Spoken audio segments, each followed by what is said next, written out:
Hey guys, in this video I'll show you how to delete pages in SurveyMonkey. First I want you to just open up any survey they want to delete pages for, and then come here and click on Design Survey. Now here is where you can edit things in your survey. For example, deleting pages. So first I'll just go ahead and scroll down until I find the page I want to delete. Let's say I want to delete this one, page number 3. All you need to do is hover over here and then click on more actions, and then just click on a delete page, right? And then you'll get this prompt.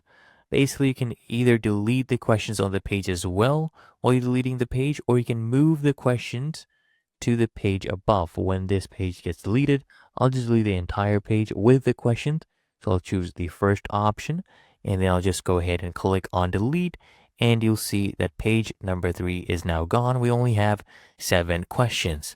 Okay, and it's really that easy and simple to delete pages in SurveyMonkey.